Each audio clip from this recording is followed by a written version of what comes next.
scope of the nursing role, and they talked about how nurses are care coordinators, planners, educators, advocates, lawyers, liaisons, psychologists, therapists, caregivers, healers, researchers, investigators, politicians, writers. Nursing has aspects of each of these professions, but above all, nurses are leaders in every way. And it felt like the world was blown wide open for me, and I knew that my path was in this profession. It was one of those when you kind of just know moments.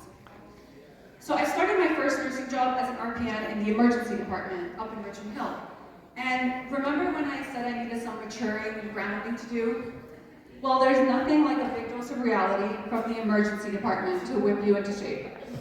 You see the entire spectrum of the human existence in the ER. You've got your classic broken ankle from drunkenly tripping over a suitcase when they come home from vacation. You've got the typical helicopter parent who refuses to have her son's stitches removed in a walk-in clinic because she only trusts ER doctors. You've got an actual heart attack sitting quietly still trying not to let his chest pain show on his face, sitting next to the woman who's yelling at the secretary that her nausea medications are overdue and now she's hungry. You've got the ER doctor who's loudly proclaiming on the phone that family doctors are stupid for bringing their patients to the ER. And you've got the surgeon that doesn't have people skills to be able to tell patients the risk of surgery, and instead they just say, you could die. You've got the senior nurse who's been working there for so long, her facial expression remains neutral when she responds to a patient passing out in the waiting room. Followed by the student nurse who's just counting down the hours until they can go home. And for the cherry on top, a patient sitting in the center of the waiting room playing the harp. All of these are true stories, by the way. So as an ER nurse, you have to work in and you have to navigate all of that and still make it home at the end of the day to study or take care of your kids or watch the next episode of Perfect Match, whatever your priorities are. Talk about surviving the 12-hour hustle, right? The ER is really a perfect place to study resilience because it doesn't get more fast-paced, overloaded, and downright crazy than an ER. In fact, emergency departments have the highest burnout rates out of all the other nursing clinical environments. And one of the reasons for this is related to emotional labor. So the question of resilience becomes, how can we combat becoming that jaded charge nurse that no one wants to work with anymore because they've lost touch with the meaningful aspects of the nursing profession? It's all about perspective. You will encounter so much nonsense and chaos in your career. All you can control is your reaction to it. You're going to realize that you need to find the energy to be able to give the emotional parts of you to the moments that actually need them. To give yourself to the codes and to the critically ill and to make sure that your practice is quality and safe, you need to take some lightness and humor from situations that can afford it, just to diffuse your own tension and stress. Did you guys see the movie Everything Everywhere All at Once? Okay. So it won a number of Oscars, so I highly recommend you watch it. I am going to spoil it a little bit here, so my apologies in advance. So just to quickly get us all on the same page, it's a sci-fi interdimensional travel movie about an Asian immigrant family who own a laundromat. Now I know you're wondering, what does that have anything to do with nursing? Well, the wife is a type A personality. She's overworked, she's stressed, and it seems like she's in charge of handling everything. Does that not sound like a Meanwhile, her husband is this goofy, silly guy. He's portrayed as weak. He's one of those just happy to be here kind of people. So the wife ends up being tasked with having to save the universe. But she reaches this point where she becomes extremely overwhelmed. She's stuck, and she loses the motivation to keep fighting. Does that not sound even more like nurses? So it seems like there's no way for her out but to succumb to what seems like inevitable failure. Then she has this brief conversation with her husband that changes everything. And what the husband says to her is really important for all of us. He admits to her that he knows he's not a fighter like she is, and he knows that she sees him as incompetent and useless because of his softer personality. But he says to her, what he says to her was a major revelation. He says, "When I choose to see the good side of things, I'm not being naive. It is strategic and necessary. It's how I learned to survive through everything." How many of you guys are that type A personality where you take everything on, you're persistent and you're driven? No one, this is me. Perfect. Yeah, and I mean, it's inherent to nursing, right? Nurses, we're fighters, and we take that part of our personality into the way we work and the way that we provide care. We have that instinctive need to advocate and protect our patients and help them at whatever cost. Choosing positivity and laughter in challenging moments is how we ease the tension of our work environments, because nursing can be extremely tense, especially as a new nurse, when you're bound to make mistakes. I remember a really silly mistake I made when I first started the ER. So I had this patient, he was a young guy and he was doing blood work. And he was really squeamish and he started to faint, which is normal with blood work. So I got him onto the stretcher. Then he said that his arm was starting to feel tingly, but his head was starting to get better. So I pull over a vitals machine to assess him, and I'm putting the blood pressure cuff on, the pulse oximeter on, and I see that the blood pressure is normal, but the pulse oximeter is showing that his oxygen rate's going down and his heart rate's going down. I'm freaking out, new nurse, by myself with this patient who's like, my arm's going down. So I call for help, and the senior nurse runs over, she's asking what happened, what's going on. And I explain to her what happened, and then she starts assessing him. And she checks his arm, and she's looking up his arm, and she lifts up his sleeve, and I forgot to take the tourniquet off after doing blood work. So she quickly takes it off, the guy's fine, the guy kind of laughs about it, he didn't even notice it was there. But you can imagine, I was mortified. I did not think I was ever going to work there again. I was like, I need to pack my bags right now. It was a horrible moment. The nurse looked so mad. She looked like she was really about to let me have it. But then I think she saw the look on my face because she kind of softened and she kind of said, mistakes happen. At least we caught it and it wasn't a major one. And she said, you'll probably never forget the tourniquet on again. Which is true. So I made it past that, and obviously I survived, and more than that, I thrived. Slowly but surely, I genuinely fell in love with my job. And as I gained more confidence as a nurse, my nursing style and my nursing identity started to evolve. And one day, one of my patients kind of caught on to that, and they said something to me that I'll never forget. So we had this frequent flyer. She's a middle-aged alcoholic woman. She was well known to us and to the police, who would frequently bring her into the mental health zone.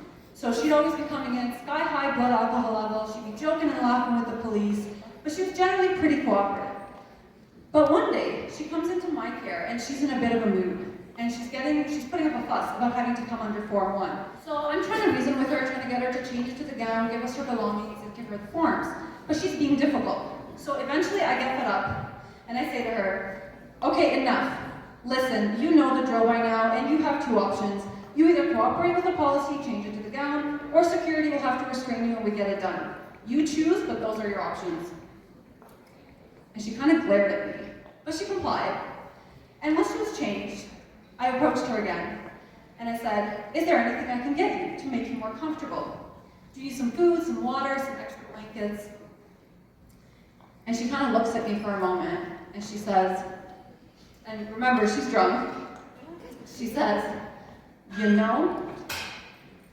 nasty, but you're nice. And I thought to myself, the nasty but nice nurse.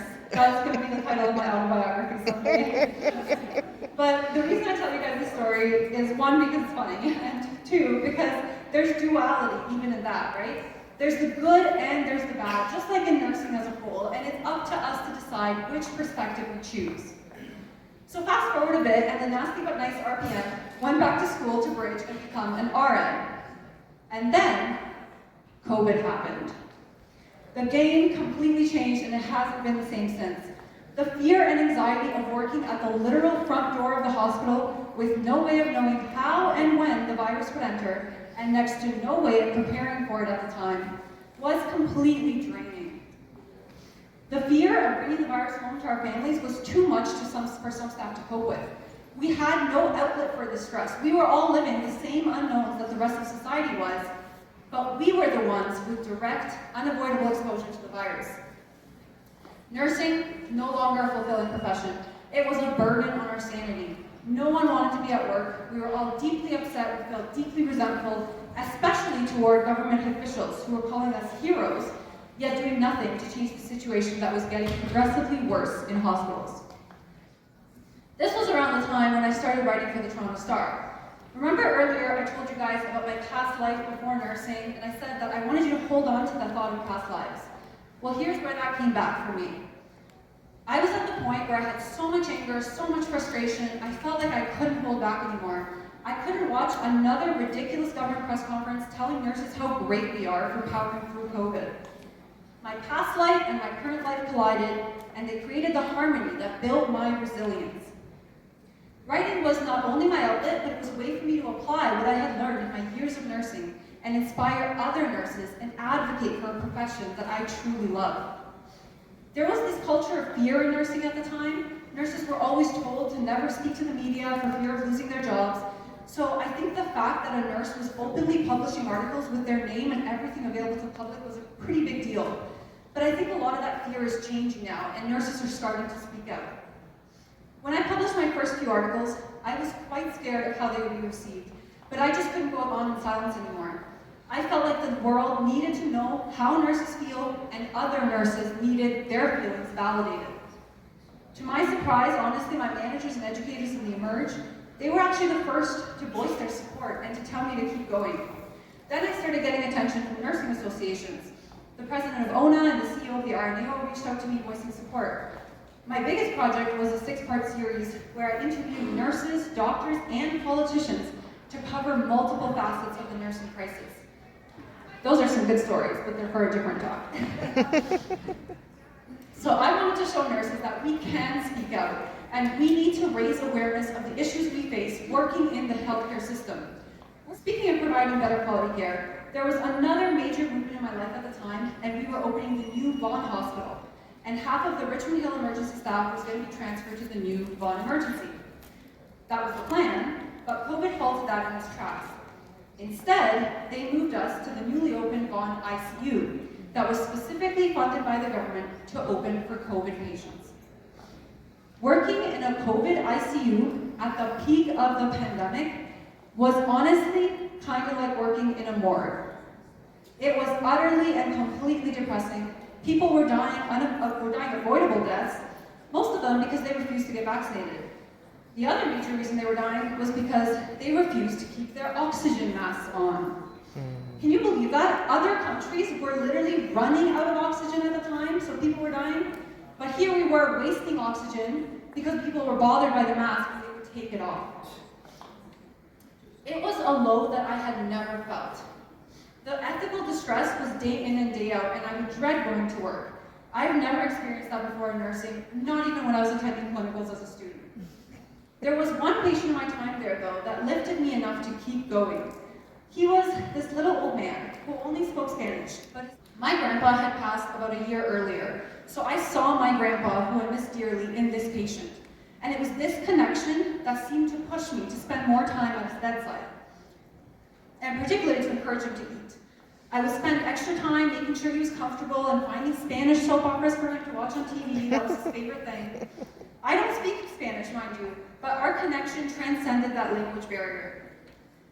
When I would approach him and tell him that my shift was ending and that the night nurse would be coming on, I placed my hand on his shoulder to pat him goodbye, and he grabbed onto it one day, and he looked up at me with tears in his eyes, and he just kept repeating the only 2 words he knew in English: "Thank you, thank you."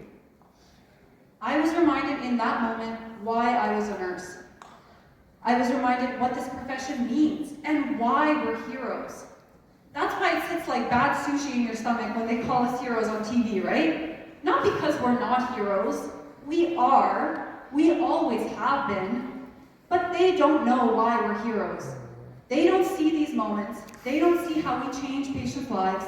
And they don't see how much we have to give. We're not heroes because of the pandemic. We're heroes in spite of it.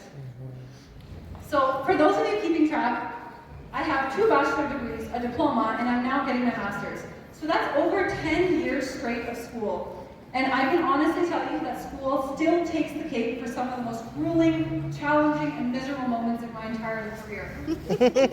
I've been a student so long that you think I actually like school. I don't, but I love learning. And that's what's kept me going through degree after degree. And given that you're all here today, I know that you all have what it takes to be resilient, or you wouldn't have made it here. So how do we take that resilience that we've already built as nursing students and translate it into our nursing practice? Well, just for fun, I asked ChatGPT. Do you guys know what ChatGPT is? So it's this new artificial intelligence chatbot. It's being used by Microsoft. This was the first time I've used it, but really it probably won't be the last, given that this is the way of the future. And here's a little perspective on that. Use it, don't abuse it. Okay? So I asked ChatGPT, how can nurses build resilience? So it answered, nursing is a rewarding yet challenging career that demands resilience. By practicing self-care, building a support system, learning from your mistakes, staying optimistic, and being adaptable, you can cultivate the resilience you need to succeed in this field. Okay, so it's a generic answer as you'd expect from a computer, but the elements of this are true. The question is, what do these actually look like in practice? Well, we've already covered learning from mistakes and staying optimistic, right? You have to keep everything in perspective, you have to laugh to stay positive, and you're going to make mistakes. It's what you do about those mistakes that makes the difference. But it's in these moments that you have to dig deep and find that ability to adapt and remain flexible to change. This is especially important for RPNs, but really any new grads. You're entering a nursing landscape where RPNs are being held more and more to some of the same expectations as RNs. The modern patient is becoming increasingly complex with increasingly more comorbidities, meaning that there's no such thing as a simple patient anymore. RPNs need to be knowledgeable and skilled enough to manage complex patients, but also brave enough to know their limits and advocate for safe care. Nursing is a team sport, and the team is only as strong as your least supportive colleague, and your colleague is only as strong as the support that you give them. But what we don't talk about is showing up for yourself and respecting yourself first and foremost for all the education and training that you've already gone through to become a proud member of the nursing profession.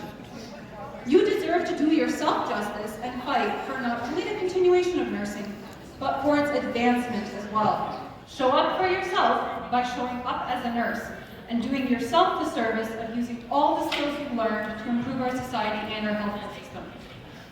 You are entering the nursing profession today in a moment that will be looked back on and talked about in nursing textbooks of the future. This is a transformative time in nursing, and your generation holds the power to what it will look like. I was asked to write something for the Registered Nurses Journal, and I'll just finish today by sharing a small piece of that with you all. Here it is. Between a raging pandemic, burnout on the front lines, and questionable government policies, the stage has been set for the nursing profession to either gain new ground or suffer loss and setback. The good news and the bad news is that neither result is guaranteed. Rather, any result is dependent on nursing advocacy, and any result is dependent on you all today.